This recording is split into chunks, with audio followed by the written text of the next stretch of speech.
Sini. Arsen. Kita gambar. Sini. Ini si Demak duduk. Iya. Jangan. Ih. Tidur. Ya pandai tidur. Tidur. Hai. Gudog bah Yoko. Meskipun saya di tengah-tengah ladang getah pada hari ini, itu tidak menjadi halangan bagi kita semua untuk berkongsi firman Tuhan. Kita gunakan waktu sah ataupun bagaimana ada kesempatan berkongsi firman Tuhan, kita kongsikan. Saya akan bacakan di sini Markus 7 ayat 24. Lalu Yesus berangkat dari situ dan pergi ke daerah Tirus. Ia masuk ke sebuah rumah dan tidak mau bahwa ada orang yang mengetahuinya, tetapi kedatangannya tidak dapat dirahasiakan. Malah seorang ibu yang anaknya perempuan kerasukan roh jahat segera mendengar tentang dia, lalu datang dan tersungkur di depan kakinya. Perempuan itu seorang Yunani bangsa Sirofenisia. Ia memohon kepada Yesus untuk mengusir setan itu dari anaknya. Lalu Yesus berkata kepadanya, biarlah anak-anak kenyang dahulu, sebab tidak patut mengambil roti yang disediakan bagi anak-anak dan melemparkannya kepada anjing. Tetapi perempuan itu menjawab, benar Tuhan, tetapi anjing yang di bawah meja juga makan remah-remah yang dijatuhkan anak-anak. Maka kata Yesus kepada perempuan itu, karena kata-katamu, pergilah sekarang, sebab setan itu sudah keluar dari anakmu. Perempuan itu pulang ke rumahnya, lalu didapatinya anak itu berbaring di tempat tidur, sedang setan itu sudah keluar. Nah, saya ingin berkongsi Anda pada hari ini tentang satu topik ataupun tema yang sederhana dan mudah kita mengerti, yaitu iman yang mengubah keadaan.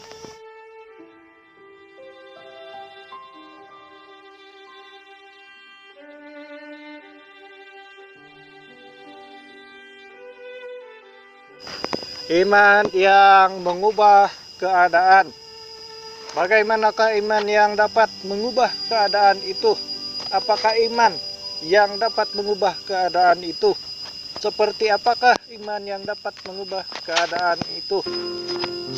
Mari kita melihat teks firman Tuhan pada hari ini.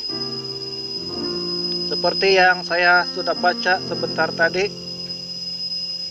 iman yang mengubah keadaan itu adalah seperti iman yang dimiliki oleh perempuan Sirofenisia yang percaya kepada Tuhan Yesus itu. Kita lihat di ayat ke-25. Iman yang mengubah keadaan itu adalah iman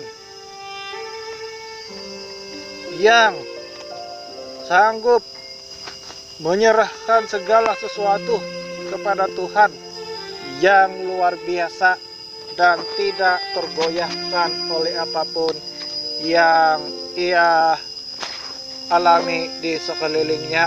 Meskipun anaknya itu kerasukan roh jahat dan ia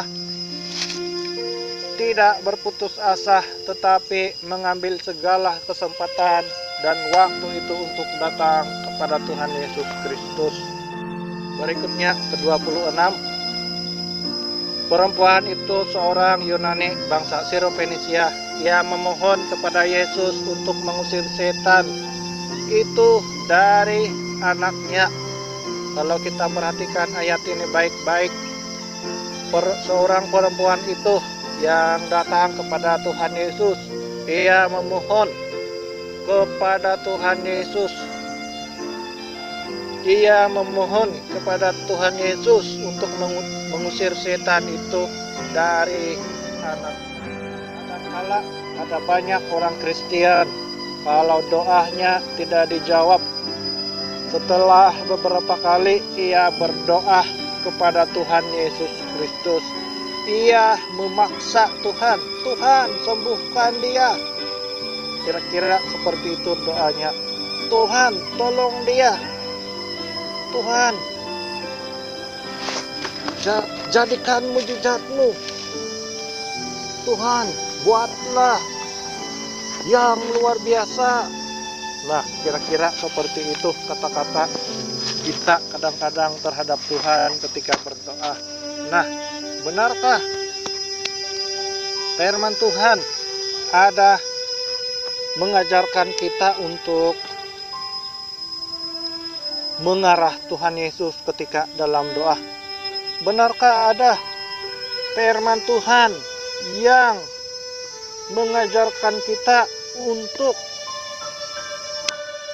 menyuruh Tuhan Yesus ataupun menjadikan Tuhan Yesus seperti kuli ataupun penjawab doa ataupun pembuat mujizat ketika kita berdoa? Tidak. Tidak. Tuhan Yesus itu adalah Tuhan.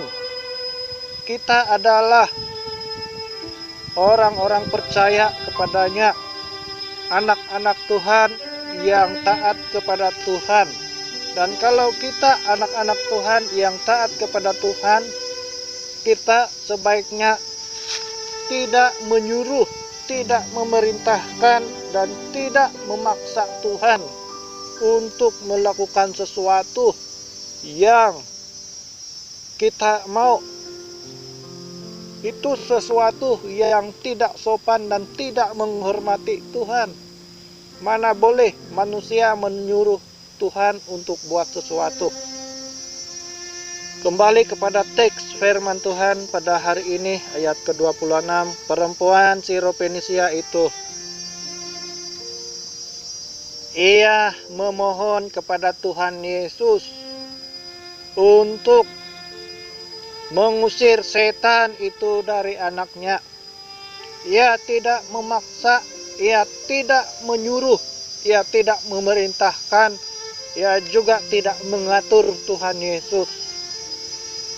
Lain dengan kita, kadang-kadang kita yang mengatur Tuhan. Doa yang dijawab Tuhan adalah doa yang berkenan dengan hati Tuhan. Doa yang dijawab Tuhan adalah doa sesuai dengan kehendak Tuhan dan keperluan kita pada waktu kita meminta kepada Tuhan. Kita memohon kepada Tuhan dengan cara yang hormat, kita meminta kepada Tuhan dengan cara memohon di dalam doa kita. Kita boleh meminta dengan cara ataupun sikap yang memohon, seperti seorang Sirofenisia ini. Ia memohon kepada Yesus untuk mengusir setan itu dari anaknya. Sebenarnya ia meminta supaya anaknya sembuh, tetapi ia tidak bertindak dengan cara yang tidak tepat ataupun cara yang bodoh.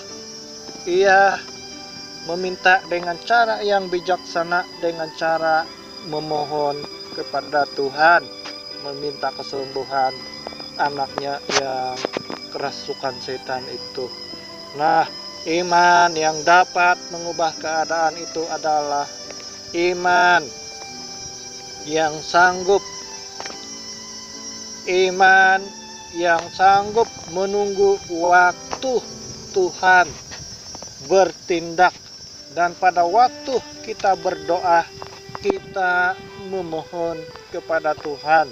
Meskipun kita berniat untuk meminta, tetapi kita dengan hormat, segan, dan Tuhan itu adalah Tuhan kita, bukan sebagai kuli ataupun hamba pembuat mujizat ataupun Tuhan yang disuruh-suruh untuk melakukan kehendak kita. Nah, yang berikutnya, ketiga, Ayat ke-27, lalu Yesus berkata kepadanya, biarlah anak-anak kenyang dahulu, sebab tidak patut mengambil roti yang disediakan bagi anak-anak dan melemparkannya kepada anjing. Ada beberapa orang yang mentafsirkan bahwa anjing itu anjing yang ada di luar rumah. Nah, namun tidak, meskipun perempuan itu tahu ia seperti anjing. Anjing yang dimaksudkan di sini bukan seperti anjing ini, tetapi anjing yang dimaksudkan di dalam ayat ke-27 itu adalah anjing kunaria yang cantik yang dipelihara di dalam rumah bersama-sama dengan orang.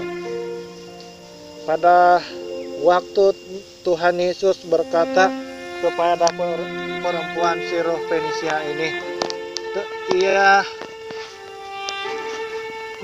tidak patut mengambil makanan, roti, ataupun berkat itu daripada anak-anak dan memberikannya kepada anjing. Perempuan itu tidak merasa kecil hati, ia tidak merasa kecewa, ataupun ia tidak merasa tersinggung dengan perkataan tersebut, karena ia percaya bahwa Tuhan Yesus hanya menguji iman percayanya, apakah ia betul-betul percaya bahwa Yesus Kristus itu dapat melakukan apa yang ia mohon.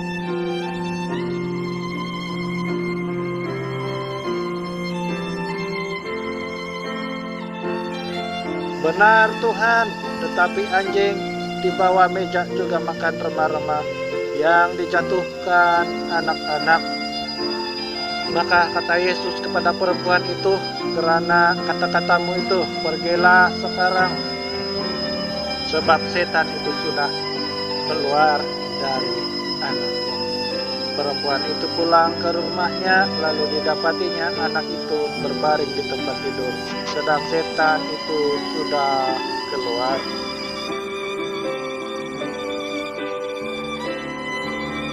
Nah, kita dapat melihat hasil daripada ketekunan, hasil daripada kesembuhan perempuan ini. Meskipun seolah-olah ia diolok-olok, seolah-olah ia diejek-ejek, seolah-olah dia dipermain-mainkan oleh Tuhan Yesus di ayat ke-27. Namun tidak, perempuan itu meyakini dan kita meyakini bahwa Tuhan Yesus tidak pernah mengejek ataupun mengolok-olok setiap orang yang percaya kepadanya. Tuhan Yesus benar-benar menolong orang yang setia, berharap, dan tidak berganjak sedikit pun daripada imannya kepada Yesus Kristus di dalam segala kesusahan, kesulitan, dan masalah yang dilalui di dalam kehidupan ini. Percayalah Tuhan Yesus Kristus menolongmu, walaupun seolah-olah tidak ada Tuhan, ataupun seolah-olah Tuhan tidak mendengar doamu pada waktu engkau berdoa. Tetapi percayalah, Yesus Kristus pasti melakukan sesuatu yang luar biasa di dalam hidupmu. Kita hanya perlu bersabar, mengikuti waktu Tuhan, melalui segala sesuatu sebagai suatu ujian yang mendatangkan sukacita di dalam kehidupan kita. Bagaimana dengan hidupmu? Apakah Anda percaya Tuhan Yesus dapat melakukan segala sesuatu di dalam hidupmu? Kalau iya, serahkanlah hidupmu kepada Tuhan dari hari ini, esok, dan selama-lamanya. Di dalam nama Tuhan Yesus, saya mengakhiri renungan firman Tuhan ini. Amin. Marilah kita pulang.